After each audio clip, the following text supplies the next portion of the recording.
Hi everyone, Jeremy Streten here from SMS Law, and I have with me Rees from Ray Wise. Um, Today is the Wednesday, the 8th of April. It's 1 p.m. in the afternoon, and it's always important in these times that we make sure we note the date and time because things are changing at a rapid rate.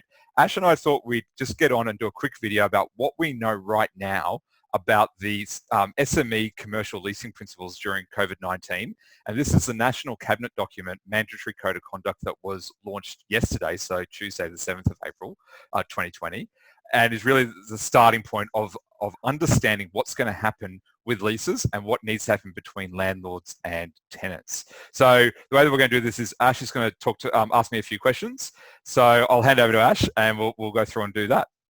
Yeah, thanks, Jeremy. Because where this came about this morning was so the team and I, outside of the legislation, we've got a general understanding of the vibe of what the government's trying to achieve, which is, as we keep touching on, landlords and tenants, sort it out yourselves, come to an agreement, communicate. So our team's handling that in a kind of a commercial way, in a good way, get everyone to the table, open the dialogue. No one quite knows what the landscape is yet, but start the conversation and avoid the head in the sand, because that's where trouble's going to come from here.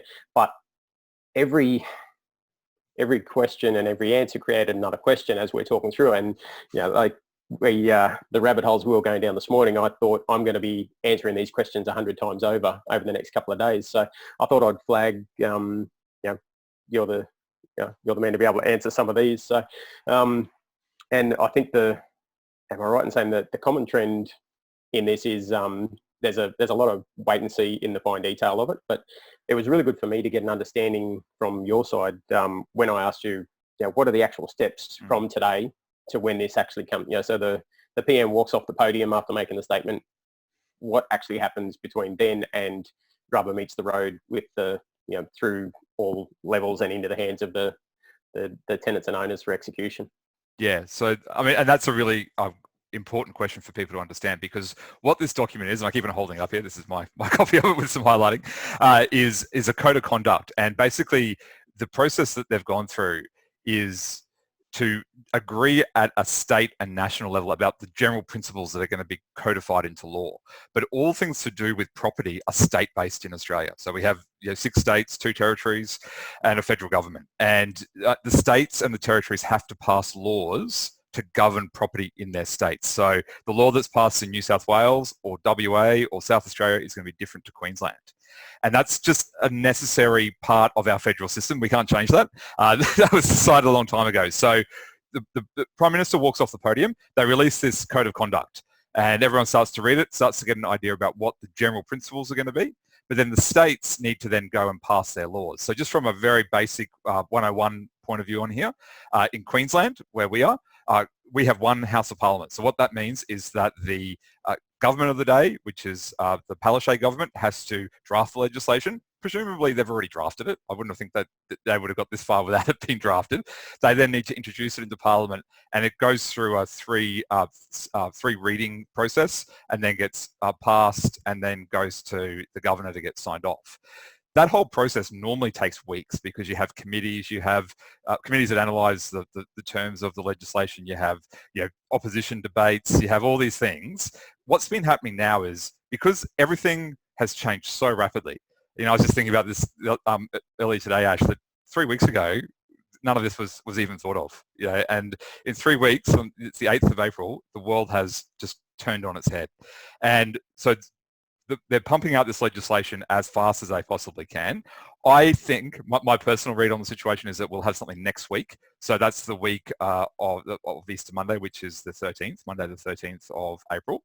But it has to go through that process. Until we see that legislation, a lot of the nitty-gritty, we won't be able to advise clients. And this is part of the conversation you were having, because you're asking me some questions. And they're great questions, and they're very much the process. But until we see what the legislation actually says, we can't go making those documentation, documenting all of the agreements. Unfortunately, we just have to sit tight, and it's as frustrating it is for us and it is for our clients. We have to sit tight, get that legislation, and then from there we'll be able to get into action and do everything and document everything and come to the agreements.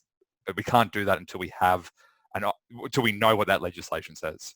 Yeah, and that makes sense. And so what I've been doing is I've got a laundry list of my initial questions that came up: who's covering costs, April rent, existing invoices, prior breaches, leases shorter than recoupment terms. There's the whatabouts, we call them, in the exceptions to the rules. There's a ton there, and I'm getting questions coming to me from our clients as well that I'm capturing, adding to the list, and I'm inviting all of our clients to keep those coming through, because that's what we're doing, is just getting to the bottom of all this. But that brings me to what can we, so we know that's, well, we assume it's going to be about a week to let the dust settle. So even though the mandate was made, we've seen it in a dozen different emails and news articles and that kind of thing, it isn't actually, my understanding, enforceable to the at this second. But what we can do is prepare in the vein of the agreement. So for tenants and owners over the next week to get, and it's actually not changing from the advice we've been giving for the last few weeks, which is those 7 steps we've been talking about. Understand your position, get the advice, know where you stand, know what the lease says, because the lease as it sits is still enforceable. There's going to be things that override certain elements of it, but the base lease is still a binding document. Understand the impact for owners and tenants now. So it's becoming increasingly more important for owners to understand the impact that this is having as well, because that flows on to requesting support out of the banks. There's not just a blanket wave of repayments. It's going to be the same process. It's going to be determined by impact. So for tenants, the better job you do, for businesses, the better job you do of showing impact, which you're going to be doing for the JobKeeper program anyway. So the more detail you can compile with that on putting numbers around the true impact, the better position you're going to be for a fast result of working this through with the owner, and the less back and forward there's going to be requesting extra info to try and settle this out. Is that where you would see it going? Absolutely. I think now's the time. The code does set out a bunch of different things, and we'll include a link on this with this video to the actual code. I would actually recommend everyone read the code too, because it's not written in legalese. It's pretty plain English, and it sets out what the government is telling us that landlords should be thinking about for their tenants, and what tenants should be thinking about for the landlords. And in a time of great stress, and we're all shocked, and we're all in a great deal of stress about this from all the different angles, we do need to take a step back and think about what's the other side to our transaction. What are they going through, and how do we come up with a fair outcome? Because that's what they want. They want us to get that fair outcome. So the code of conduct does set out a bunch of information that they think that each party should see. That should be a minimum, not a maximum. There might be other stuff that might be relevant for your situation. I think the steps that you guys have put through, Ash, is awesome, and people should go through and do that too. So we should probably put a link to that document as well in this email as well. Yeah, perfect. And probably the worrying thing that came out of this document for me was it's the next step beyond you guys sorted out a we will. This is what the we will element looks like, and there's a few landmines in there that